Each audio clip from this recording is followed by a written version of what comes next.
Welcome to the Nautical Chronicle. I think I've been AFK for, what has it been, 2, 3 years away from the streaming business, but well, I'm finally putting away the old retirement gig, and finally getting back to, I guess, something that I really kind of miss from my life.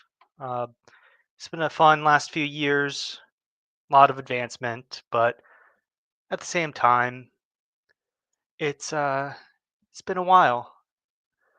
I kind of missed the whole though it's I've never been great with content creation as a whole, but I I don't know, it's something that I've really loved, just the fact that I was able to network and interact with so many people over the years. It's something that I never regretted, and I've kind of had an inkling to get back onto.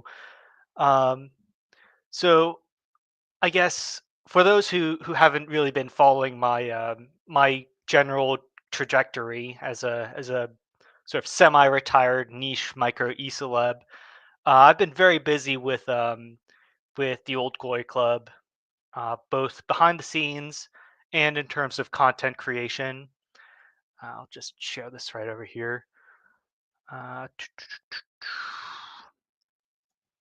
so just about maybe once every 6 months to a year, I end up putting out a massive, uh, you know, takes a whole hour to read one of my sort of miniature novellas on the Old Glory Club Substack.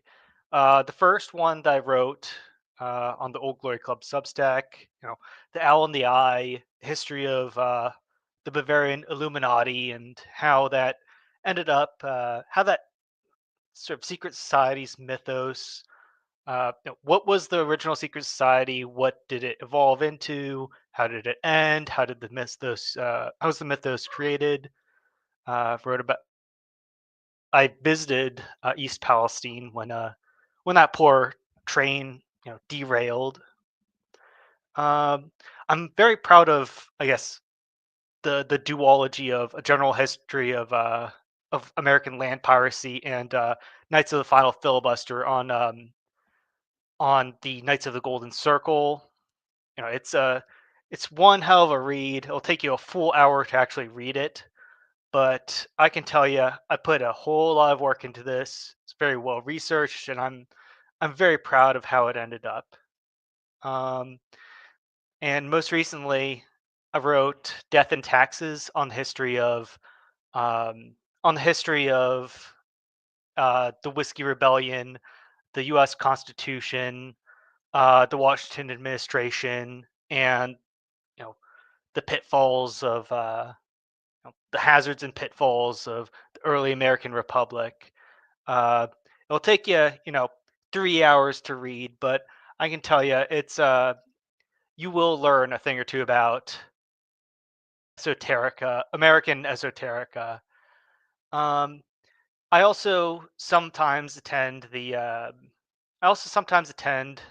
the Old Glory Club Pony Express Radio.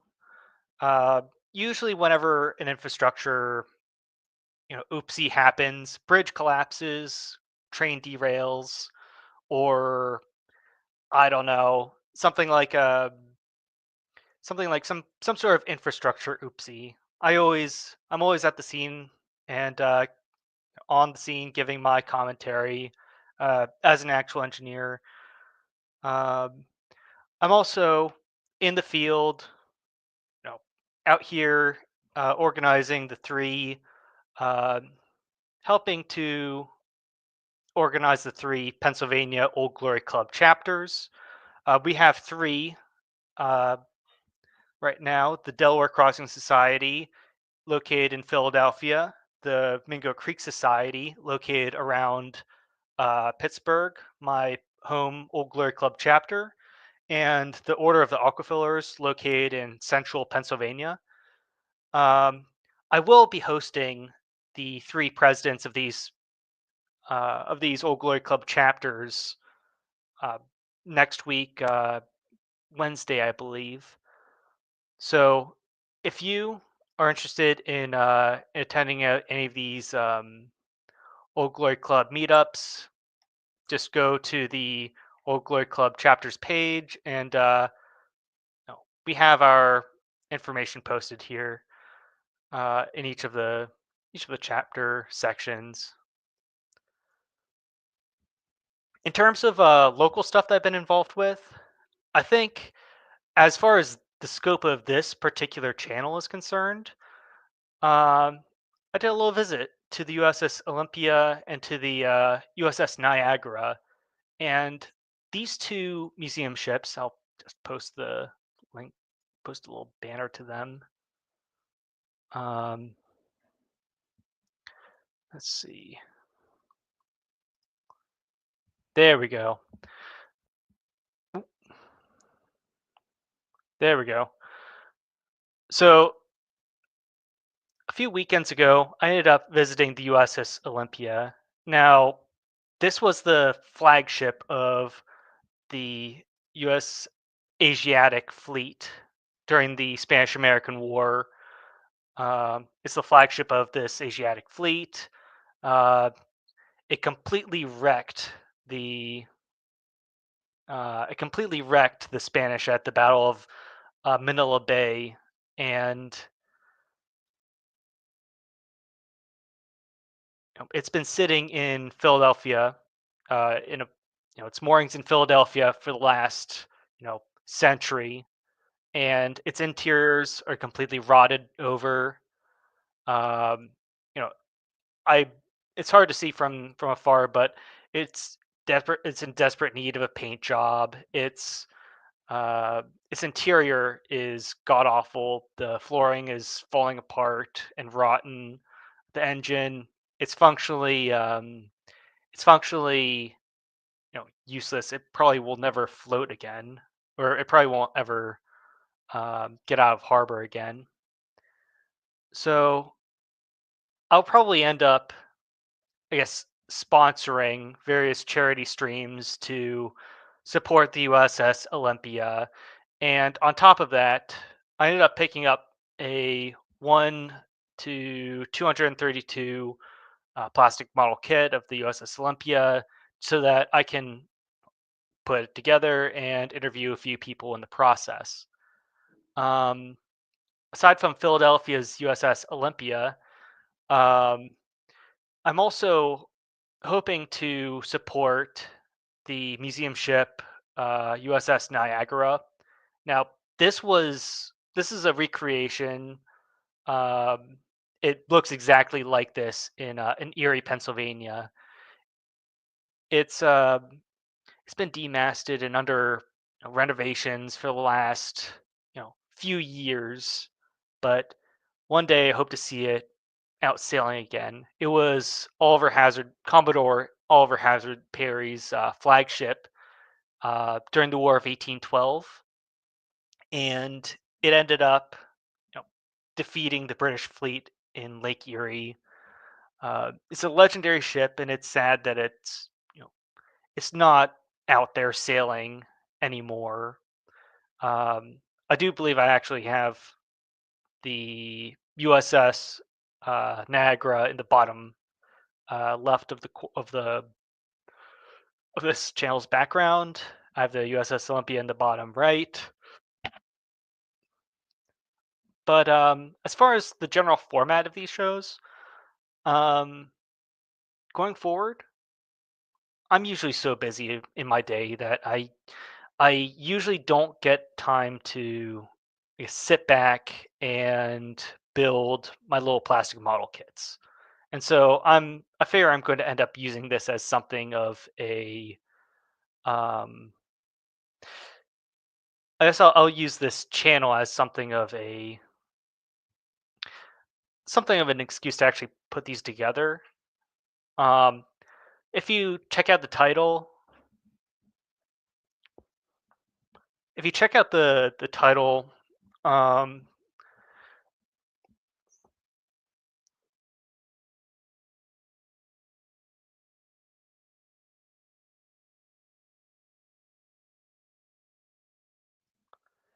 If you actually check out the title of this series, I'm actually going to be putting together the USS, or I'm sorry, the CSS Alabama 196.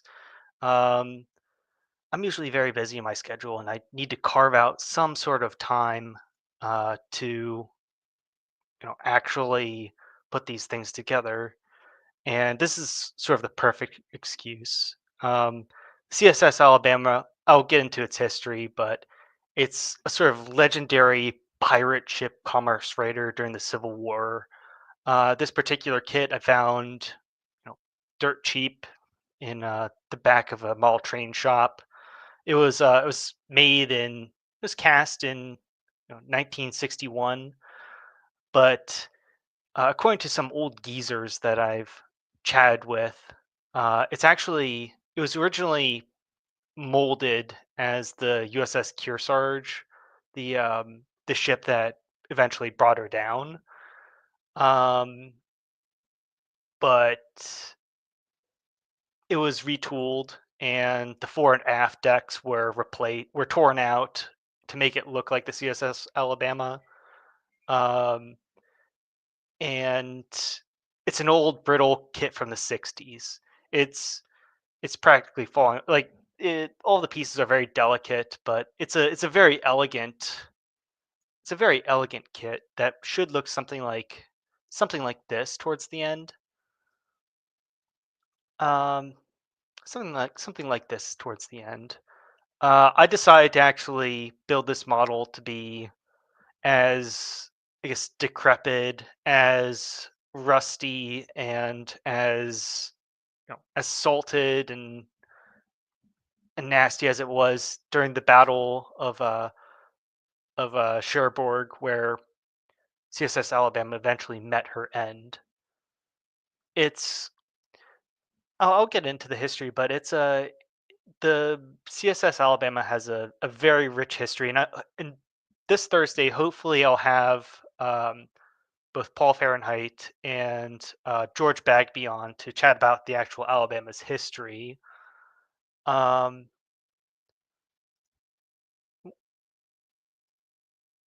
there we go. There we go. So, in terms of the actual format of the show, I have the CSS Alabama right over here, and we're actually gonna do a little bit of rigging. So, if you take a look at the top, you know, it really doesn't have too much rigging actually installed so far.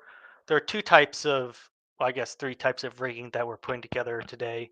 So there's the standing, which are these rigging pieces of rigging connecting the different masts, and then you have the running rigging, which connects the um, the actual sails that I'm going to put up eventually to the actual masts and bowsprits and stuff. Um, but today I have a very humble scope. I don't really want to get too much done. I don't really want to get too much done today. So what I have are the CSS Alabama's two flags. We're going to hook them up today from let's see, from the top to down here, and from over here to the back of it. It's not too much of a scope of work. Eventually I do need to attach the chains uh, and the anchor to the front, but that's that's not exactly uh, that's not exactly what we want to do today. Right now we're just tying two pretty basic knots. So why did I pick out the CSS Alabama, and what is the significance of the CSS Alabama to me? So the CSS Alabama, like I said earlier, is a pirate ship during the Civil War. And it's probably the most successful commerce raider in U.S. history. Uh, she took about between uh, between her commissioning in, I believe it's, was it 1862, sometime in um, sometime in August, to her final demise in July. She took about 66 prizes in all. So this isn't exactly a tutorial, but what I do is I just dab a little bit of super glue, tie off the knots, and make sure that they're tight enough so that they don't fall off.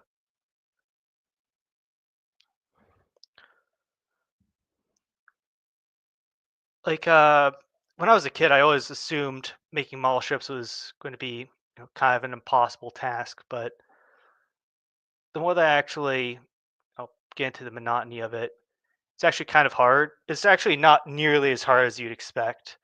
Where once you know all, I mean, anyone can just tie a tiny little knot around on a pole and just call it a day.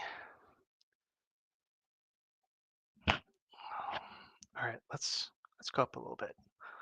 Anyone can kind of tie off a little knot and go back down, tie it off to the bottom, and then we're just going to super glue the flags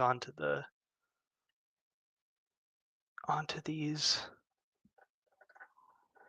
onto these ropes as soon as we get this in.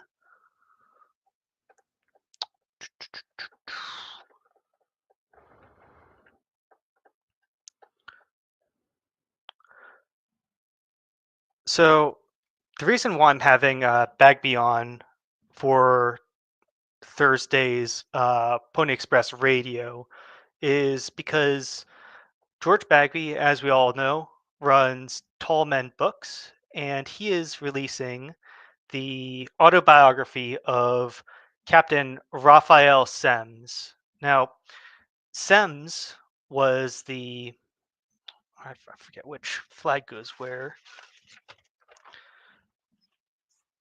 So George Bagby is is publishing the autobiography of Raphael Semmes. Now, Semmes, I actually have him right here, just to show you the sort of scale of this model. Uh, right over here, he's a tiny little dude in this massive ship. Raphael Semmes was he was an interesting guy. He was a Marylander who fought as a Navy captain in the War of 1812. He wrote a uh, scathing book on his he wrote a scathing book on his experiences with General Winfield Scott in the invasion of Mexico. Um, Unfortunately, he sort of angered the wrong people and ended up in the working as a working supervising lighthouse lighthouses between the Mexican American War, the Civil War. All right, there we go. Flag number one. All I'm really do it like kids don't do this at home. This is actually a very bad way. This is a very easy way to mess up your flags. But what I'm just doing right now is dyeing a little bit of super glue onto the edge of my Dixie flag.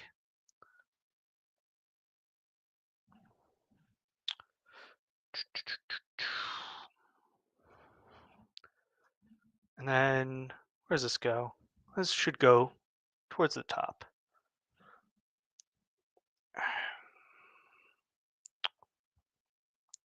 So Raphael Semmes, he's this mustachioed, um, you know, ex-captain uh, from Maryland. But he has an absolute love of Alabama. He lives in Alabama for a long time after the war, and well, shoot, I think I actually tying this to the wrong post. Um, the main Dixie flag is actually supposed to be attached over here, and then the mizzenmast flag, which is this sort of streamer, is supposed to be attached to the top up here.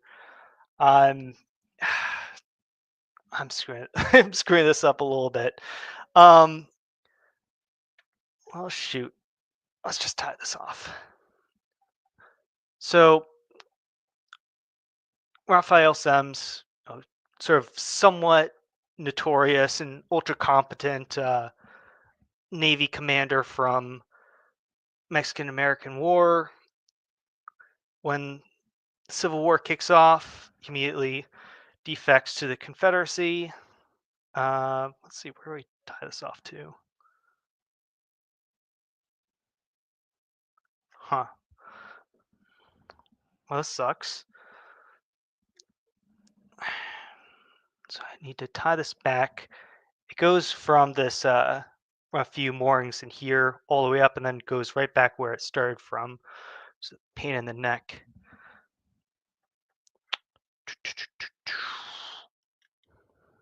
All right.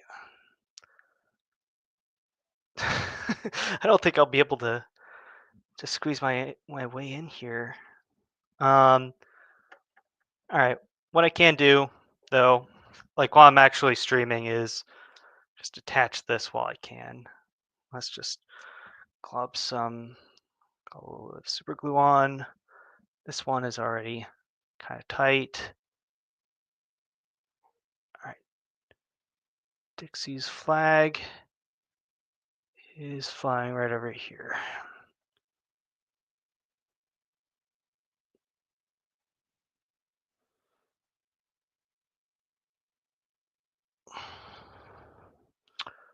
Oh shoot, it's actually sticking. And I've got super glue all over my arms. Um, just for those who are dumb enough to get their arms stuck with super glue all over them, nail polish remover. It immediately gets rid of super glue if your hands ever get stuck. Don't be like me. Don't stick your hands in super glue. But it's not the end of the world. Oh, shoot. It's not the end of the world if if you do. Um, so the very first ship that the Confederacy actually launches is the CSS Sumner. Uh, it is this Cuban. Um, shoot, I keep on getting glue all over my fingers. Um, so the CSS Sumner is this converted uh, Cuban merchant ship. Okay, this is just getting ridiculous. I can't do shit with my fingers just with super glue all over them. Captain Raphael Semmes takes control over this converted Cuban merchant ship, and he ends up, sinking or bonding various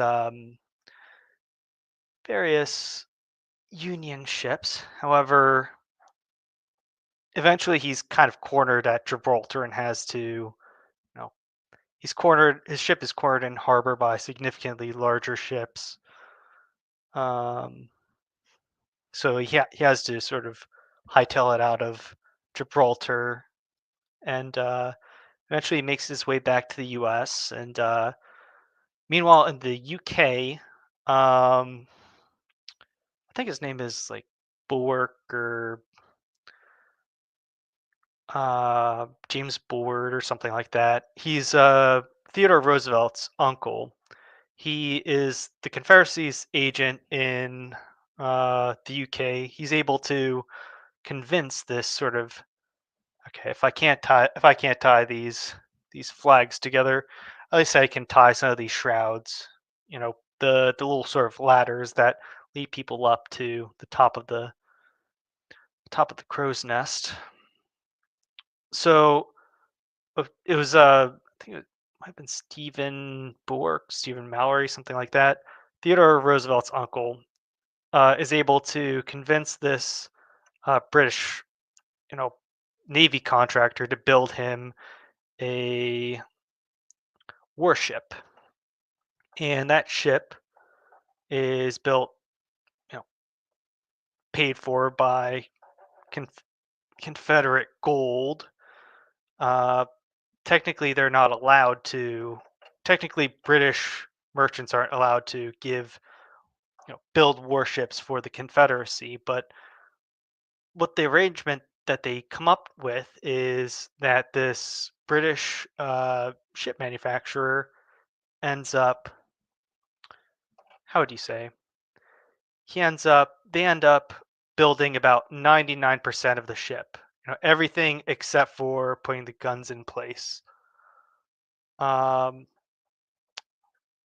and everyone knows that this, ship that the, Laird and Sons shipyard is building is some kind of warship for the Confederacy, but it doesn't have any cans on it, and so they have enough plausible deniability to actually produce the thing. I'm gonna just clean up these stray lines a little bit later. I'm gonna clean up these stray lines just a little bit later after the super glue dries.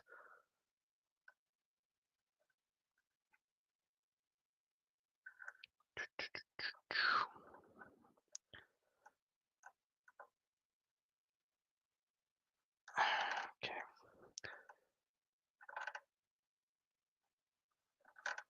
So after the CSS Alabama, this made in Britain,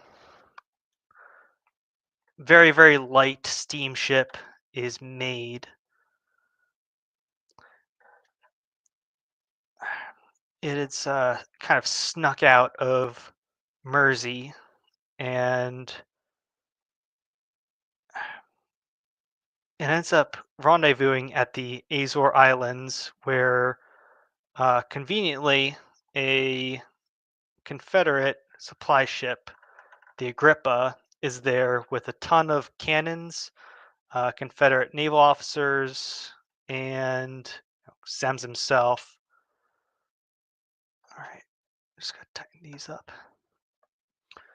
All right, so this is pretty much done. I just need to so this shroud is pretty much done. I just need to let it dry. I ended up tying off the two outer ends so that I could just easily knock out these middle knots.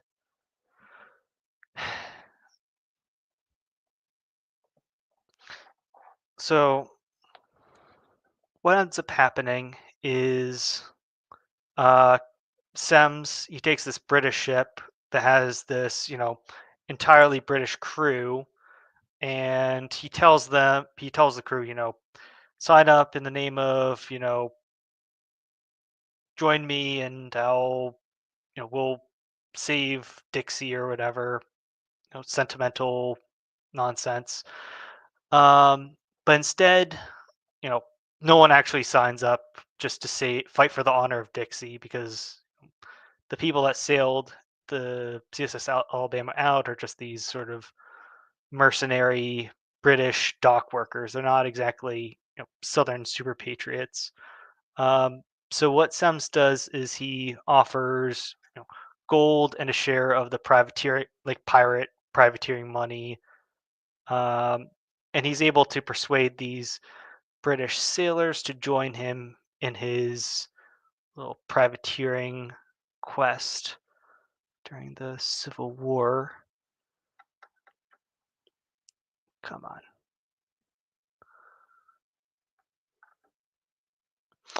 You know, I've seen all the old geezers do this. Usually with like tying these little knots, usually with tweezers. I always think, I'm a young dude.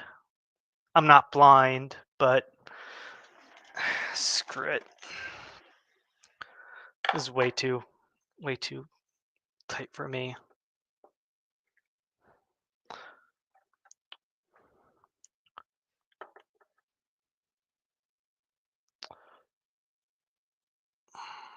So CSS Alabama, its crew is entirely British.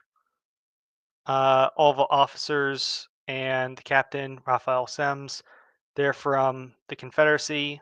What they do is over the next 2 years, from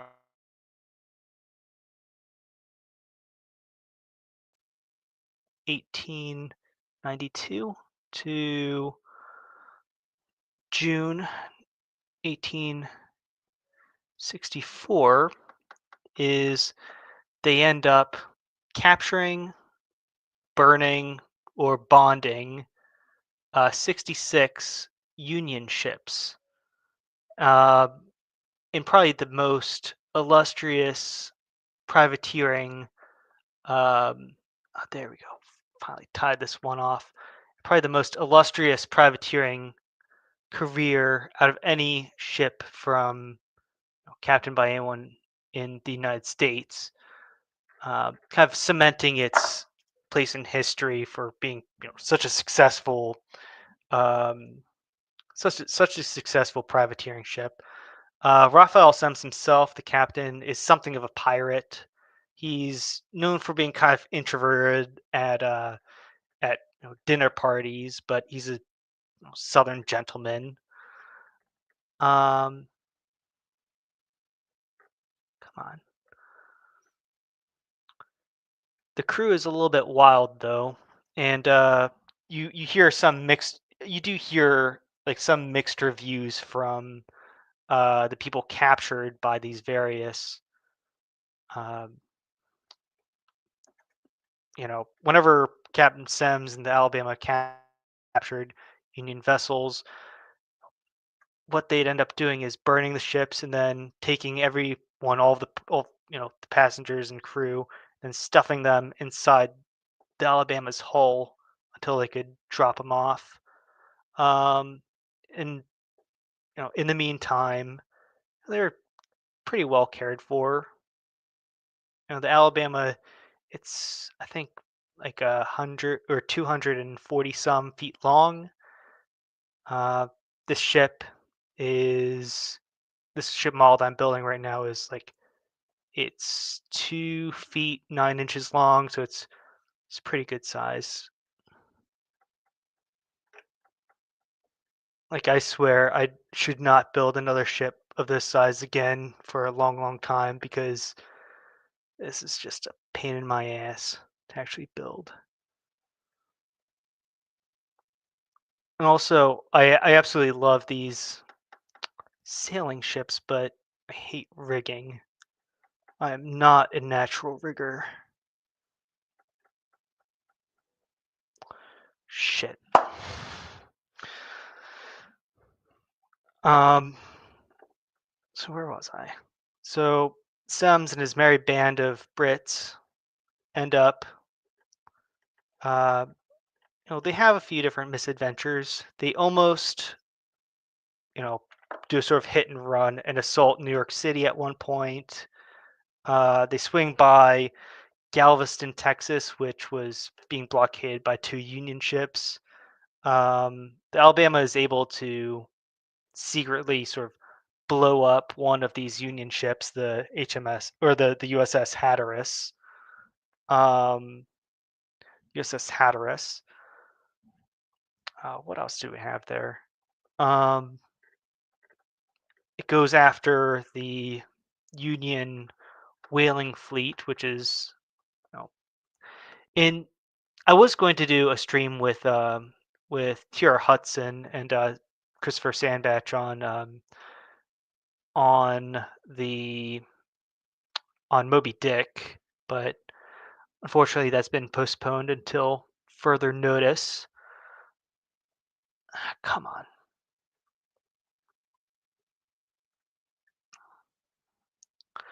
But 16 or I'm sorry, the 1860s, uh, the peak of the U.S. whaling fleet is already kind of over, but there's still, during the Civil War, um, about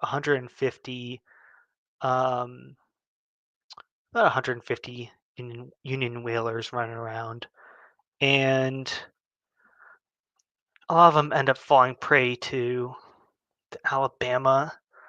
Um, Confederate commerce raiding ends up causing about half of all Union commercial ships to actually either stay in port for the duration of the war or being sold to the Brits.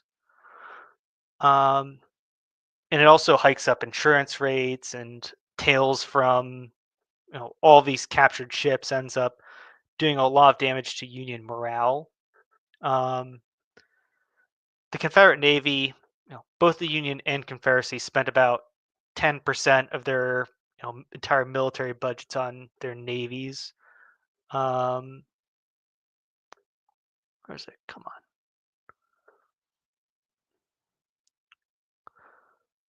The Confederacy, they essentially start from having 0 ships to having, a handful of commerce raiding privateers like the Alabama running around damaging Union shipping.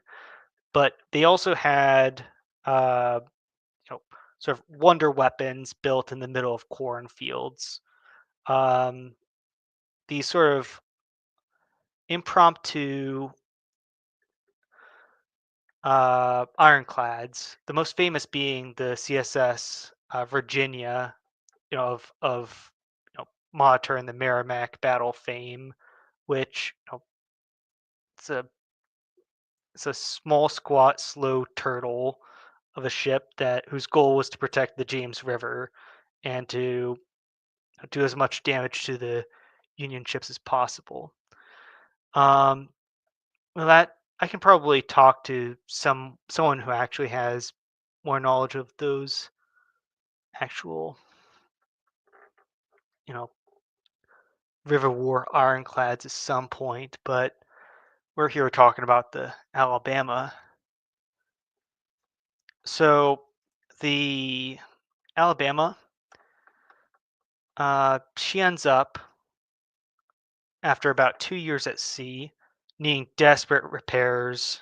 You know, I didn't actually weather this ship too well on its bottom, so in terms of painting these ships, you take some spray paint, do a quick spray paint can of primer, and then you take an airbrush, you airbrush acrylic paints all over the place, just to put a top bottom coat on.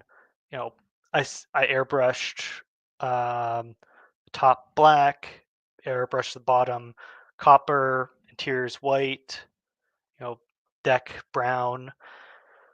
And then after that, you spray paint a sort of gloss coat, so you can. I'll show you guys what I'm working with here. So you put like a deck wash of enamels, which you know accentuates the sort of brown or tan colors as needed.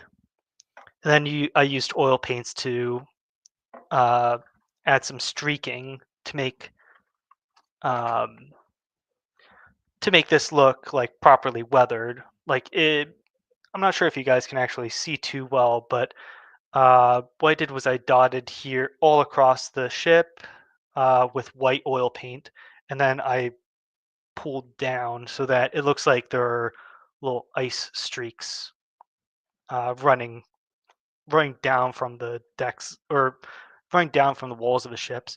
You guys can probably see a few of the few of the rust stains along the interior of the ship. Come on. So where was I? So CSS Alabama, it's been out at sea for 2 years.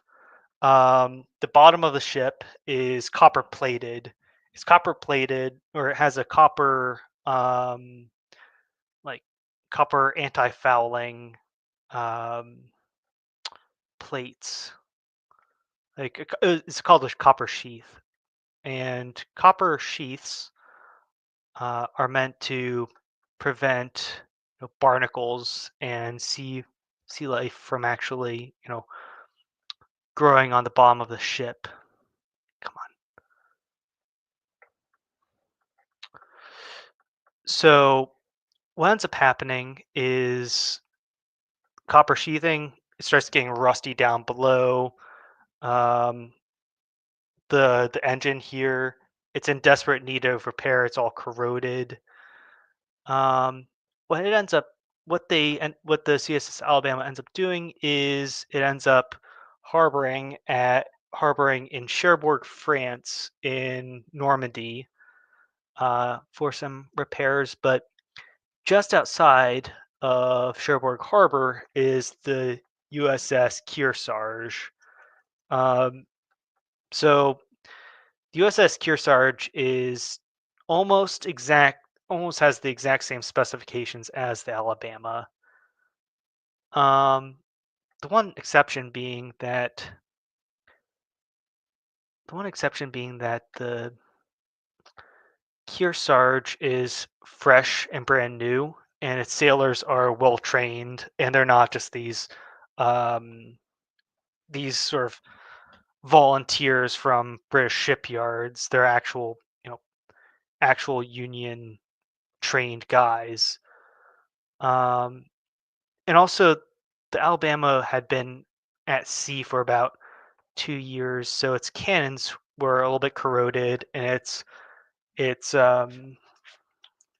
its cannons were a little bit corroded, and its gunpowder wasn't really working too well. Um, and so, all right, these shrouds should be done. All I really need to do is just cut off a few of these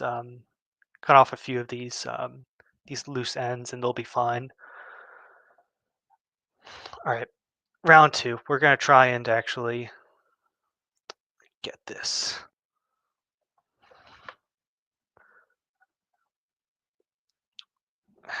Nah, I'm not gonna do this. Not gonna do this to you guys. So where was I? So the Kearsarge, the Alabama, it does not have particularly bad guns. Like it has these six 32 pounder smoothbore cannons. You'd see these in Napoleonic War, you know, USS or HMS Victory kind of battleships. They also had these two larger pivot guns that are on these mounts. These are actually I installed these on little swivel mounts so that you can kind of play with them like a little kid if you wanted to. But these are long range pivot guns, and they could fire a mile. And rather than being these tiny little 32 pounders, what we have are you know a 68 pounder in the aft and like 110-pound shell gun in the front. So most merchant ships usually just give up as soon as they hear the Alabama shoots off one of her little pivot guns.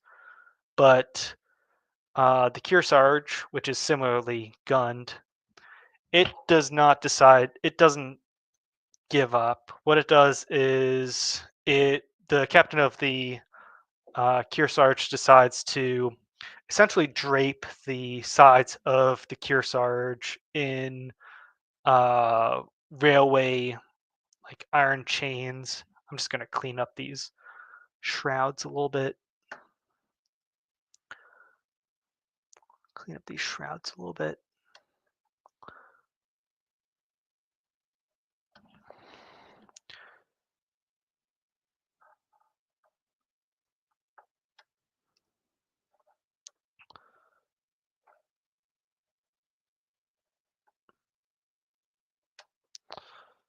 So the Kearsarge, what the captain does is he he drapes over iron chains over the sides of his ship, and then he puts additional pieces of boarding, like additional pieces of wooden boards along his ship, so that it's kind of an ironclad. It's just reinforced deck. It's a reinforced hull. Um, Sems, he lost his first ship at Gibraltar because he kind of just didn't have anywhere to go. He was bottled up in port and couldn't really go anywhere, do anything about it. But unlike then, he actually stood a pretty good chance of beating the Kearsarge with, one or two well placed shots. So what he does is he, challenges Kearsarge to a duel between, the Alabama and the Kearsarge. And when they actually do end up fighting, it is what the Alabama does is oh, it is not particularly careful in its shots. It shoots off a little bit too high and misses the Kearsarge from a distance, and then was it the the Kearsarge the Alabama when it's fighting the Kearsarge it overshoots it about half of their shots whenever they do actually collide with the Kearsarge. Their shells don't actually go off. A lot of their guns misfire, and when they are able to, lodge a shell right into the Kearsarge's um, engine funnel, like there's a funnel here and a little propeller in the back. But when the Alabama is able to actually, you know, hit the Kearsarge right in its vulnerable stack, the shell doesn't go off. And whenever it does manage to score hits on the hull, the shots just bounce off. Um, so that ends up being a complete disaster. The Kearsarge ends up tearing the Alabama apart, and Semmes is able to hitch a ride off of this one little sailboat that was watching them, and ends up making his way back to Dixie, where he commands the James River fleet as an admiral, and then eventually acts as a brigadier general in the CSA Army up until the end of the war. Um, but that's pretty much the story of Alabama. I'm not sure how much I can actually do right now. I have quite a lot of. Let's see. Let's see. What do we have here? So I already set up this line right here. Um, what can I do today? So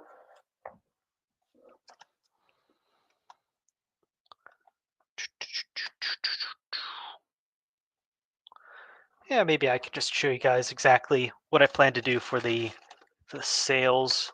So I have a ton of sails that I need to actually tie on to the masts. What I did was I got a little bit of brown oil paint. I kind of smeared it along the area, or kind of shaded along the areas where I figure it would experience just a little bit of aging.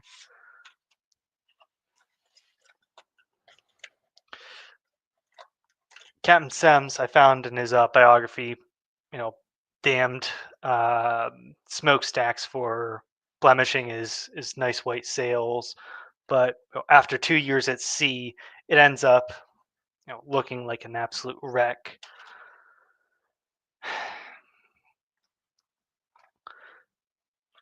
Let's see. So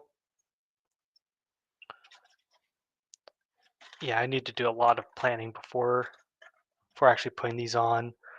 Um, in order to actually, these are actually made out of plastic. Uh, I'm going to keep away from actually using more plastic sails in the future. But what you actually need to do is you need to, these come in sort of pressed plastic sheets. What you need to do is actually poke holes along the top of the sails and then tie little knots around these, tying it to the actual posts, and then tie one, poke one hole here, and tie it to the back somewhere along there. This is gonna take forever. Good thing I have an absolute ton of guests to have on, so I'm not just talk to you lovely people. Um, let's just check in on the chat, just to see who all is here. I'm kind of just rambling at this point because I was hoping to have a nice like two flags for you guys to see, but I guess we only have one so far. Um, let's see. Old Glory Club Roadshow. Yes, we are actually. I am actually planning on having guests on and spending about an hour between 7 o'clock and 8 o'clock p.m. Eastern Standard Time on Thursdays uh, before Pony Express Radio. That way, you know, uh, like Paul Fahrenheit wanted to host a sort of pregame, but he after one show he kind of ran out of a little bit of steam, and it's it's one hell of a thing to put together a an hour long show, just kind of impromptu. But I have so much work that I need to get done on this that I can feasibly do this for a very very long time. Um, and ton of people came on to the Pony Express or to Paul's pregame show. I'm sure I can invite plenty of people on for those. Um, Closser hail from the ball. So this is an inside joke from my Telegram channel, Push Clossington. We are friends with DF and Co, another Telegram channel, Dunning Fink and Co. The ball is it's from a sort of inside joke. It's from channel lore. It's a it's a saga that only the knowledgeable insiders will actually know about. Hunger, the dye merchant. Hello there. Glad to see you in chat. Oh my, a wild Closton stream appears. Yes, I'm very glad to get back on this, especially when I have people to chat with and hopefully I can get a little bit better organized for our next streams. Sweet model. Yeah, this like Revell is not known for having high quality models, but if you put in a lot of time to to paint it nice and weather it right, you can make a pretty awful kit look pretty nice. Um, Living Being, that's I haven't seen you and seen her in ages back in the old Discord days. So looks like a fun project. Well, it's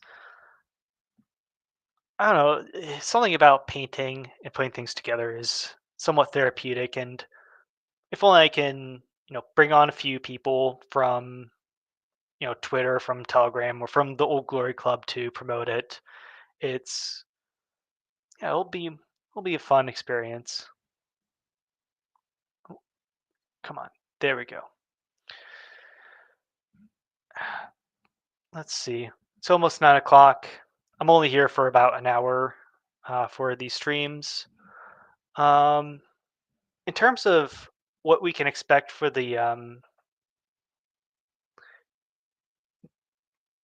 in terms of what we can actually expect from the future, um, let's see.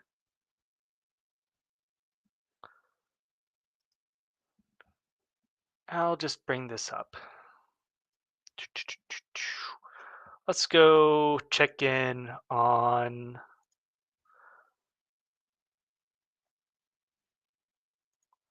Let's go check in on Twitter real quick.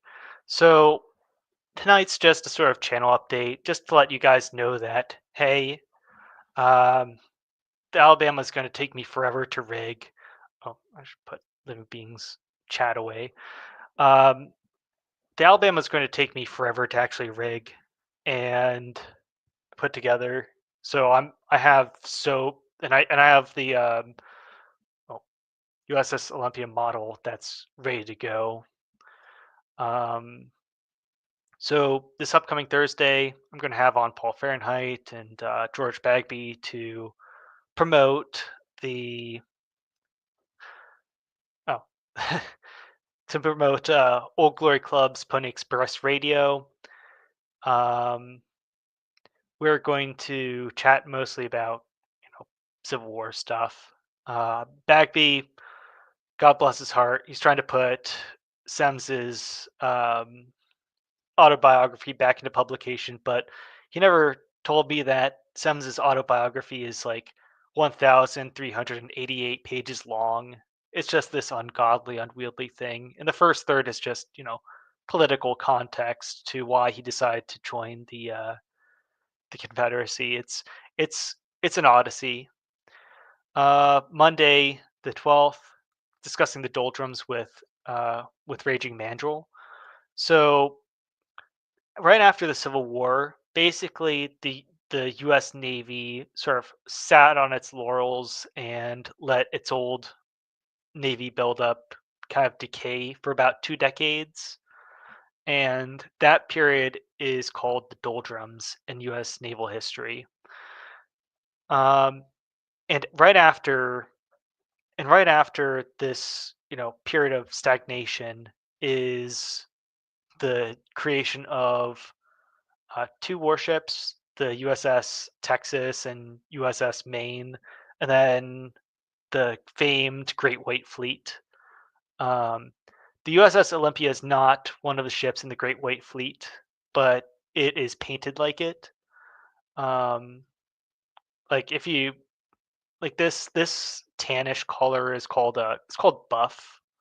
Buff and white is sort of um, like we'll get into it.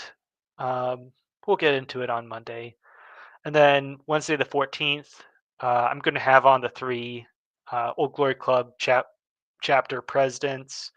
Um, unfortunately, I forgot who the or forgot the to tag the Delaware Crossing Society president for my post, but uh, yeah, we'll chat about what it was like to actually create the three Old Glory Club chapters in Pennsylvania, what we've been up to, and what the future looks like.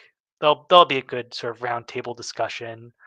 And the day after that, I'm traveling to Nashville for the Old Glory Club conference. It's oh, I forgot I created this little banner for the chapters, but yeah, after the Wednesday stream, the day afterwards, I'm driving out to the Old Glory Club conference. Might have some kind of stream there. Who knows?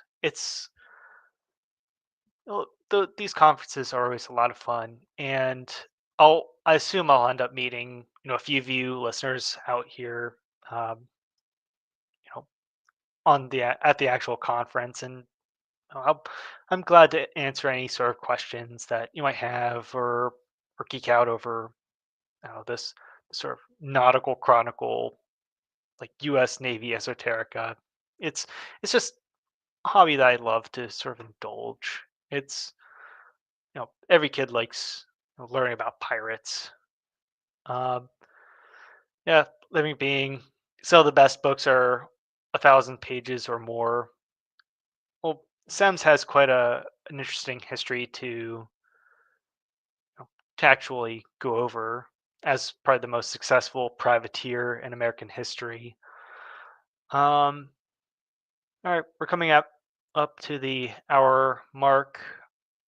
If we don't have any more questions, questions or comments or anything like that, I'm going to wrap up. Thank you, everything for. I need to take this down real quick. There we go. There we go. So I would like to thank all of you guys for entertaining me or for keeping me, nice and humble. I'm very privileged to, even though I've neglected this channel for so many years. I see that we're at, was it like 5, 6, 7 viewers on YouTube, 314 viewers from Twitter. I'm very privileged to have, had the experiences that I had while I had something of an up and coming YouTube career years ago. I'm I'm glad that so many of you guys, remember me after all these years. Uh, I'm humbled by, I guess, uh, sort of late notoriety for publishing a few videos back in the day, IQ Shredders or Anarcho Tyranny, or my very beloved, um, Murdoch stream. Um, and I hope you guys appreciate the sort of long form content that I produce on Substack. Um, What else do I have? Um, and in the last few years, I think I've come down from, I guess, the more theory cell heavy stuff that I used to aspire to become, and now I'm a career chiseled old man whose idealism is gone, and now I'm, out here building little model ships and hosting people in the future to come onto my show. I'm very happy with all the support that I've had in promoting this stream, and I hope to see you guys on Thursday for the Old Glory Club uh, Pony Express Radio pregame. So I'll see you guys there, and please enjoy this. Please enjoy this little blast from the past for my outro. Thank you. We're proud of ourselves, and we're not going to go down. If you want to come in here and tell us what to do, we're going to throw your ass